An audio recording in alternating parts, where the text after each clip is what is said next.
What could be better than sitting down with a nice glass of American whiskey royalty? Let's get into it. Hey guys, it's Felix from Bars and Cigars ATL. And as I mentioned, today we have a brand here which is American whiskey royalty. And what I mean by that is if you turn back in the pages of American history books and looked up whiskey, you'll probably see their name next to it. This brand has been distilling whiskey originally since the American Revolution. So you can see that they have their fingerprint on what is American whiskey. Now they ran two distilleries actually way back then. One currently houses the Woodford Reserve Distillery, and the other was the James E. Pepper Distillery. And unfortunately, in the late 1960s, they had to shut down because the bourbon world just ran upon hard times. But thankfully, in 2008, the brand was revitalized. To get themselves kind of up off their feet, they borrowed whiskey from Indiana and another distillery in Kentucky, Bardstown, to give us some pretty good juice and to really get back into the game. But starting in 2017, they started to produce their own juice using the original recipe that stopped back in 1967. So this here truly is the phoenix rising from the ashes type of story. So I'm really excited to get into this whiskey and tell you guys all about it.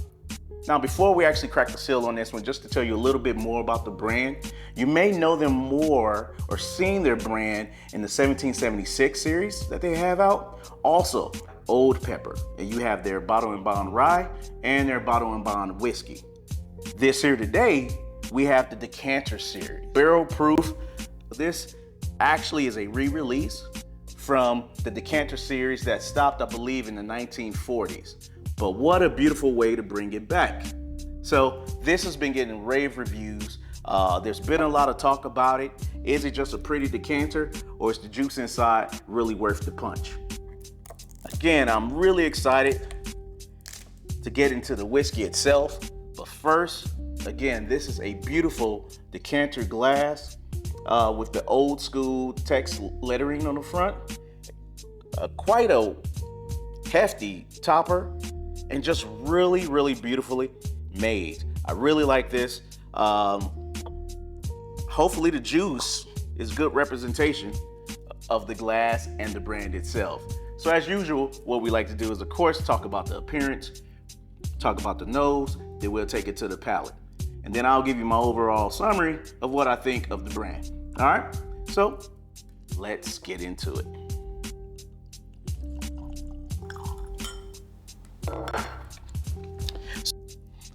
As far as how it looks in the glass, this is a nice, pretty dark golden amber color. It's really nice. The one thing that you won't pick up on the camera itself, but that I can see here in the glass, is that there are some particulates floating around in the whiskey. Not too dark, but just light particulates floating around. This here is because the whiskey is uncut, unfiltered. So it came from the barrel to the glass. So of course you're going to get some of the char, possibly some of the barrel itself into your glass, but don't let that scare you. That's just flavor. so it's very beautiful. As far as the texture of the whiskey itself, it doesn't seem too viscous. It's nice, as we call the legs, running down from the glass. They don't hold too long, but it definitely makes itself present. So nice oiliness. Again, it's unfiltered, so you're going to get, of course, oil extracts and a nice texture to your whiskey. All right, let's take it to the nose. Well, up front, you don't get a lot of ethanol or a lot of alcohol burn. I could pretty much stick my nose in here, but just waving it past my nose, there's a nice sweetness to it. Rich caramel. There's a little bit of candy bar in there. Some nuttiness. And maybe like an overripe banana as well in there. But really nice sweetness. I would say maybe like a candied almonds, because you get that sweetness, you get some nuttiness. Oh yeah, that's really nice. And the caramel on there too just makes it really decadent. There's not a candy bar out there that I could think of that has all these components, but yeah, it's really nice on the nose. I like the sweetness that's on there. It's a rich sweetness, not like a powdered sugar or a syrup. It's really nice. All right, so the nose is great, the texture is great, the color is great. Let's see how it is on the taste buds.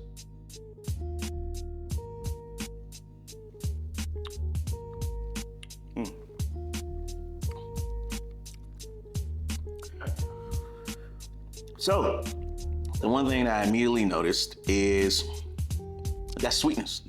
It's there for the first couple of seconds. Really nice, bright, easy sipping. The proof on here is only, I believe, like 108, 109, so 54.2 proof. But nice sweetness, nice introduction to the whiskey, right, on the tongue. After that, it starts to build itself. So surprisingly, it has more of a finish than what I was expecting. Really nice. Starting to add some heat here. Going for another sip.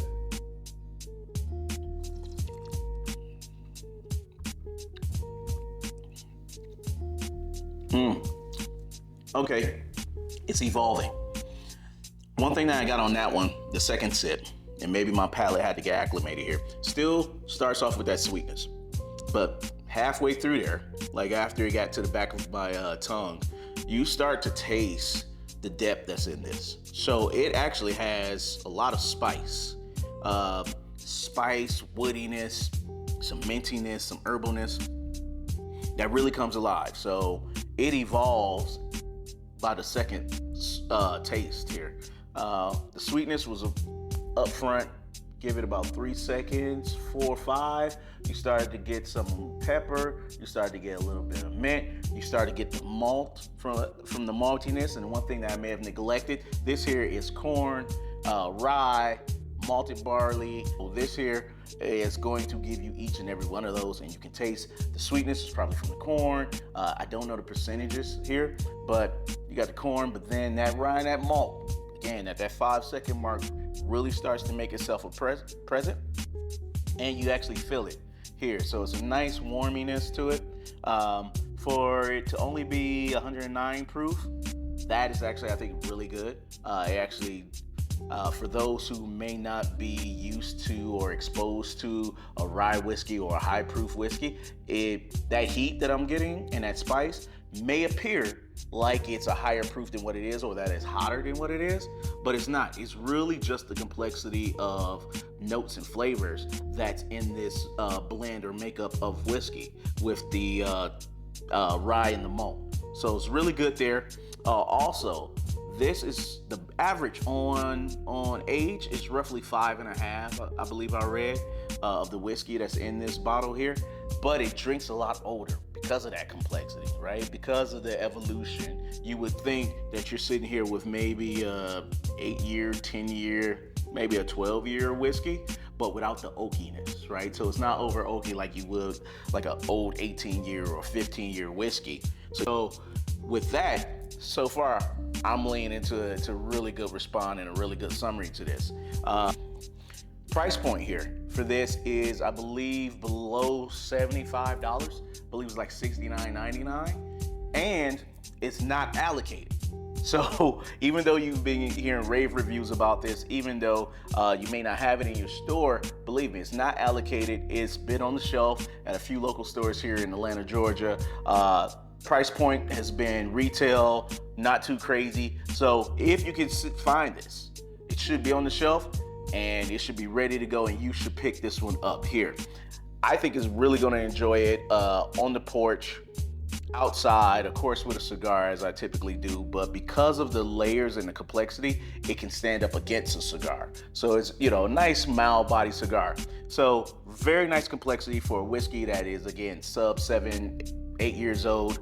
Nice color, nice proof, and a damn good price. This is a great representation of what James E. Pepper original recipe was, and also a beautiful bottle. So it's not just about looks, the whiskey inside is damn good too. So James E. Peppers, thank you so much. We glad to see you back, distilling your own thing. Glad that you brought the Decanter series back, and I'm liking this whiskey. Really good. Like the complexity here. All right, guys, this has been another review from Bars and Cigars ATL. Now subscribe so again you don't miss out. We're gonna get a lot more reviews coming out. We got some cigar reviews for you. Like this here and share it with a buddy that needs a damn good whiskey. All right, guys. Don't forget, light up your life. I'm out.